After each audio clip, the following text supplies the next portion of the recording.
What up, guys? Welcome to my YouTube channel. Okay, so I get asked this question a lot when it comes to what do you do when everybody around you is drinking and you're not drinking, and what do you do with yourself, right? So let's say you're like 4 years, 8 years, 300 days, you're past that blissful phase of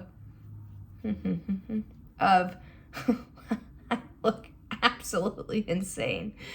You're past that blissful phase of, wow, like I hit another milestone, right? You stop celebrating the wins because, well, it's just something that you do now. Now you just don't drink. Like, it's not as thrilling as the first month or the second month or the third month or the sixth month. I mean, I find it all to be thrilling. Any day I choose to not drink is a day worth celebrating. But it's not like, you're jumping up and down, running through the streets being like, oh, I'm sober. So now you have gone so long without drinking, you now need to replace it. I mean, the faster you replace it, the longer your sobriety will last. Because, you can't go years from going to being in school to doing nothing with your life.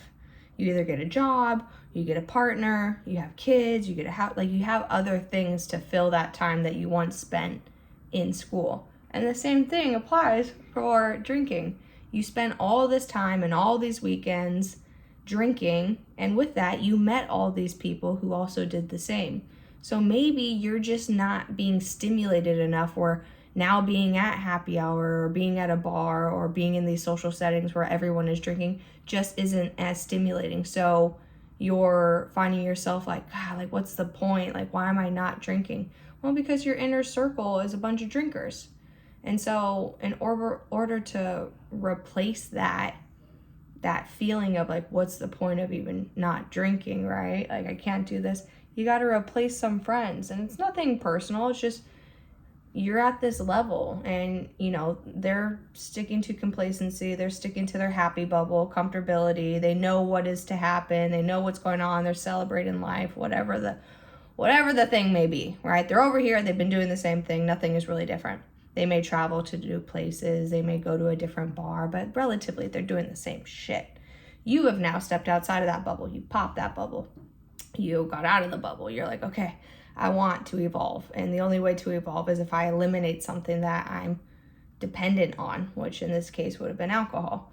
So now you have to replace that alcohol. And as you replace that alcohol and you start to do new things and see new people and go new places, all within a sober mind frame, you start to level up without even really knowing it. So in order for these people and for you, old friends, right, to coexist, it's either going to take them to level up or for you to drop back down. But otherwise, there's always going to be that gap.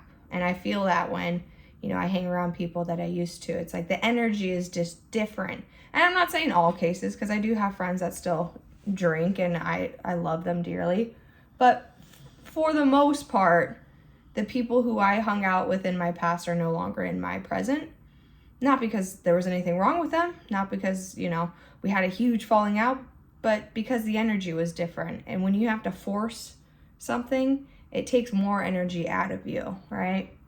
So you start to find like-minded people. You start to find communities. You start to find activities that are outside of drinking, right? Like you could not pay me to go to a happy hour. You could not pay me to go to a bar. I don't mind, but it's not something that I'm like, wow, this is going to be really thrilling, because the conversations are, for me, not that stimulating. I don't want to hear the same stories over and over again. And that kind of tends to be the conversations that are being had when people are drinking every weekend, right? There's nothing really too new. Maybe some new things at work, maybe some new things in relationship.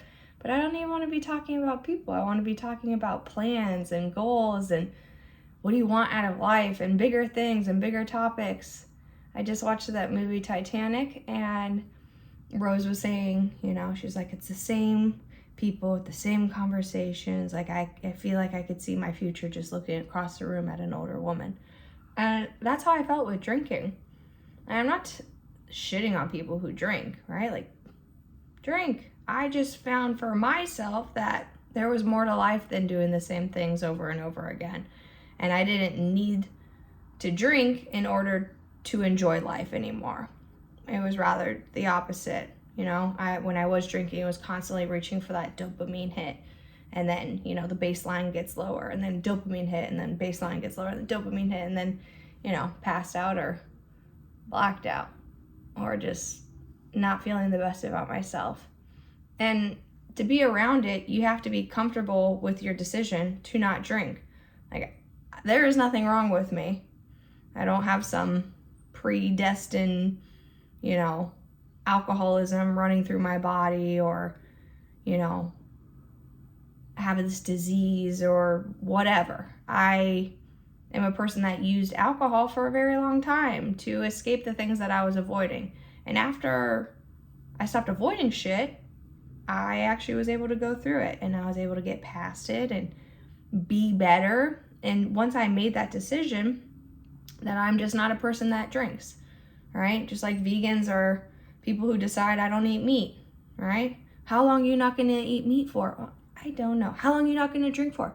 I want to say life, but honestly, all I can control is today. But I've made the decision in my mind that there is nothing that could happen that would get me to drink.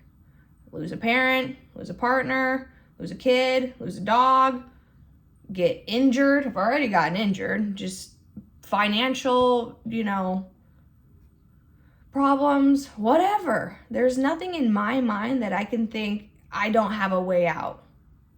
Everything is going to work itself out unless I'm dead. Like, that's the only thing that's not going to work itself out. Like, unless I die, things will work themselves out. And you just have to be certain in your choice. So when people around you are drinking, I can't change that. I can't control other people, but I can control myself. And that's what I'm focused on, is controlling myself, controlling my mind, my perspective. Like, I just, a couple months, when was it? I think maybe it was March, December, somewhere in there, somewhere in the colder months, because I remember being cold. It was my sister's wedding, and they all drank, and there was just bottles on bottles. I actually made their drinks for them. I'm like, sister, you look stressed. Are you okay? She's like, yes, just need a drink. I'm like, okay, let me go. Let me facilitate that. Let me help you with that. And I think at that point I'd been, I don't know, it really depends on when it was, but I want to say I was like maybe like 3 or 4 months sober. Had been like 4. Maybe it was 4 or 5, because I definitely had Sobriety 7 community by that time, because I remember taking a call the night of her wedding. I was like, I got my team call. And I made them their drinks. And sure, in the moment it looked like, you know, they're having fun, and maybe they were having fun. They probably were having fun. It was a wedding, whatever. My fun is now different, and I made that decision. And I got to be very present with my niece and my nephew, and I was just in the moment, and that for me was fun. That for me was enough. That for me was fulfilling. And seeing them all the next morning and like, where's the fucking coffee? Made me feel better about my choice to have not had that drink. Again, not shitting on them. I love my family. I think that they're amazing. But life is about choices, and you either choose to drink or you choose not to drink. You either choose to partake or you choose to be on the outside. And it doesn't really feel like the outside when you start to find your own people who are like-minded, are like, yeah, no, drinking just ain't fucking it for me. It's never benefited me. I don't feel better after I drink. And you know, my sister, she's someone who could take it or leave it. She's like, I could take it, I could leave it. It was her wedding. She wanted to drink. Hey man, fucking have your drinks. But I didn't feel the pressure to. But the first 2 months of my sobriety, I sacrificed a lot of things. I didn't go out to as many places. I didn't put myself in those situations because I did partially feel uncomfortable and I wasn't ready to test myself. And then came my best friend's wedding, and there was a ton of drinking, but I had to be at that wedding. And I think that was like 2 months of sobriety, and I was ready to test myself, and I made it through the weekend. And I was like, you know what? No one ever regrets the drink they didn't have the night before. Even though there was a lot of temptations, you know, I was thinking more about not having the drink, but how I got through it was I had a Shirley Temple in hand the whole time. I was just, Shirley Temple, extra cherries, eat the cherries, drink, cherry. Refill, bartender, Shirley Temple, please, extra grenadine. So you just hold something in your hand and you feel safer. Or at least for me, I was like, all right, I got, I came prepared. And when people offered me a drink, I'm like, oh, I already have one, thanks, right? Put it in a glass that everyone else's glasses look the same, so no one was asking me why I didn't drink, because at that point I was like, I don't know if I'm gonna be able to tell them. And now I'm just strong-willed. I'm like, I'm just a person that doesn't drink. When people ask me why I don't, and most people actually don't. People don't care. People just care about themselves, and the people who are really hung up on you not drinking is because they are avoiding looking at themselves as like, maybe I shouldn't be drinking as much as I do. I don't know. All I know is you make a choice, you make a decision, and you back that decision by your actions. You're like, yep, I'm just gonna continue not drinking. Oh, I'm bored, not gonna drink. Oh, heartbreak, not gonna drink. Oh, lost a parent, lost a friend, not gonna drink, because it's not an option. It doesn't ever make anything better. It just puts you into a darker place. And again, not always, right? But the exception is not the rule. And I'm not talking absolutes. I'm just saying a majority of the time, people use alcohol, people use other drugs as an escape from, a certain situation that doesn't feel like it's going to pan out right. But honestly, you don't ever know how a situation is going to pan out. That's why I probably will butcher the story, but I like the story of the Chinese man of maybe. And the story is, maybe. So the Chinese man gets a horse, and the whole village comes like, oh wow, how lucky you are. You got this horse. And the man says, maybe. 2 weeks later, his son goes to attempt to ride this horse, and he falls off and breaks his leg. And the whole town's like, oh, how sad you must be, how disappointed, how hurt you must be. And he's like, maybe. 2 weeks later, they come to draft for the war, and they couldn't take his son, because his leg was broken. And they're like, see, maybe. So you don't know. And again, probably butchered the story, but look it up. It's like Chinese man story of maybe. And it's a beautiful story. One that I butchered, but still great. I just like the idea around it, which is only time could tell you if a certain situation is going to be good or bad. And in the moment when I lost my dad, yes, it's still to this day is, relatively sad, and I'm hurt, and I miss him every single day. And I wish that, he would have been able to get out of, that addiction, but he didn't, and I lost him. But I look at that situation now completely different. I'm like, maybe he didn't get out of it, and he sacrificed himself so I can learn a lesson. I can live a better life. Because I know how much he loved me, and I know how much he loved his other 3 kids, but addiction's hard. And he didn't see the light out. And I remember getting a call from him 3 days before he passed away about going on this walk with his dog, Glory, and how he was going to just go and do some thinking and go on a walk. And that one day he would be back. And I remember hearing this, I'm like, what a fucking weirdo. What walk are you gonna go on, man? Sit your ass down. And then I get a call 2 days later on St. Patrick's Day saying your dad has passed away from his basically life partner at the time. They've been together for 20 years. They had 2 kids. And I just remember it being so hard, and just hearing that news, because I didn't get to say goodbye. And in that moment, I didn't drink. I didn't drink that night. I went up to Mulholland Drive in California with my boyfriend, and I sat there and listened to me and my dad's song, literally on repeat. I'll Be Seeing You. And I listened to it all night. And my boyfriend probably hates that song at this point, because I just listened to it on repeat. And I cried, and I cried, and I cried, and I cried. And then I had no tears left. My crying was done. And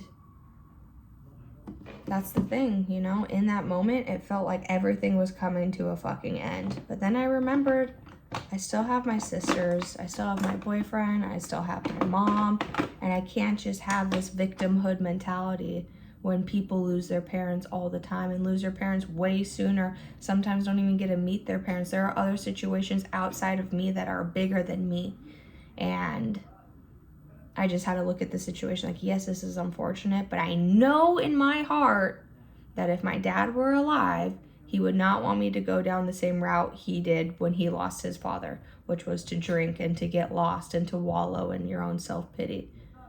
But he would want me to be happy, and he would want me to pick myself up and get back up on that horse and keep on riding, because he was such a cool dude. He really was. And I think the part that broke my heart the most was when he had this funeral that I did, right? I got him cremated. The only person who showed up was his life partner. And luckily at the time, like, my boyfriend and his parents and his brother showed up for me. Otherwise, like, I would have just been an absolute wreck that day, because nobody showed up. And he was this cool guy, but, you know, he pissed off a lot of people, and it was unfortunate to see. But I look at that story of maybe, and I'm like, maybe it all happened for a reason. Maybe it happened so I can wake up and I can be and set a better example for younger girls looking up to me. I can do that for my 10-year-old niece and my 5-year-old niece. Maybe them looking up to me, they'll be like, wow, Auntie really got her shit together. She really did what she set out to do and break this generational curse or whatever it's called. I just know a lot of my family, you know, like my dad and his dad before that, they didn't get their shit together because, you know, baby boomers, Gen Xers, like, they were more closed off and weren't very open or expressive. So they were, you know, turning to drinking and other drugs, and it just left them in this life that was a lot more sad, and it could have been a lot happier had they just put down the bottle and went through those emotions. So, me, millennial, trying to figure it out, doing all that I can to heal and get through hard things. But you have to just allow yourself to go through those feelings. Allow yourself to heal and not try to just get through it and like tell yourself I'm over it. Because telling yourself you're over it and actually feeling like you're over it, and you may not ever be over it, but you can finally get to a point where you accept it. And I think that that's what happened with my dad. Like, no, I don't think I'll ever be over losing my father. Like, who's gonna walk me down the aisle, right? Who's gonna be there when my kids are born? Who's gonna, you know, pick me up when I'm feeling down? But I've accepted the fact that he's gone, and I get to carry on a big part of him within myself. I get to carry on all the best qualities about him, because I am so much like my father, right? But I'm going to carry around the great things about him and not the addiction that he had and battled with his whole life. I decided this is not worth living anymore for. I don't want to drink every day to feel better. I just want to feel better. And I know it's going to take some delayed gratification. I know I'm gonna have to do a lot of work right now, but it's gonna be so rewarding in the future. I'm gonna say yes to life more. I'm gonna be more open. I'm gonna experience things that are going on in the world rather than being closed off. I'm gonna be open and put good energy into the day by filling my cup first and not worrying about filling everyone else's cup. Not worrying about being such a people pleaser. Is he happy? Does he approve? And it's exhausting. Showing up for myself first. And so then when you get invited to these places where everyone's out drinking, it's like, you know what, kindly, I'm going to decline. I have no fear of FOMO. I'm not going to miss out, you know, because I'm content with what it is I got going on, and I'm going to show up for myself, and I'm going to do the things that I need to do in order to be the best version of myself. And me going to happy hour for 3, 4, 5 hours is not helping me fulfill my purpose. It's just pushing me backwards. And so if you want, we can go on a hike if you want, you know, the next morning. Let's do that. And they're like, yeah, sure, let's go on a hike. And then the next day you text them and they're all hungover. They're like, you know, on second thought about that hike, little Jimmy, he got a cold last night. And I'm like, hey man, if you just want to cancel plans. I'm still gonna go on the hike. We'll catch up another time. And that's the thing, you start to just make new friends. You start to build different connections. And I've said it once and I'll say it again. The opposite of addiction is connection. So you have to make connections. You can't do this shit alone. It's like, it's not gonna last forever. Nothing's permanent. You don't always have to tell people no, but at least until you feel strong enough in your decision, avoid, I don't like the word avoid, more just keep to yourself and be like, it's time for me to focus on me. It's time for me to do me. And I don't feel like going to nail damn bar. I just don't. I don't want to do it. Damn it. I think this is my makeup for the day. And then we're just going to pull down 2 little strands. Maybe 3. Ooh. Put a little. Ooh.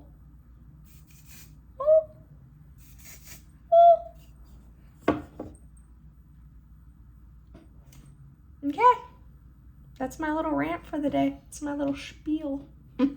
Thanks for coming. If you like these type of videos, like, comment, subscribe, and when you comment down below what kind of video, what do you want me to talk about, what do you want me to do? Not do, because I'm going to do my makeup, or I'm going to just sit and talk. I'm not going to do anything. You want me to do jumping jacks? I'll do jumping jacks. Comment what you want me to talk about when it comes to sobriety or boundaries or, you know, confidence or control, self-control, things like that. Whatever you need, I'm here to put a video out, because it takes nothing out of my day to just talk about something that might help somebody out there. That's what I'm doing this for. I think that, you know, we need to try to help people more often and be there for people. So if you like this video, like, comment, subscribe, and if you want to join the community where we have weekly calls and 24/7 support and journal prompts, click the link in the description and we can talk about joining the community today. All right, I'll see you all on the flip side, motherfuckers.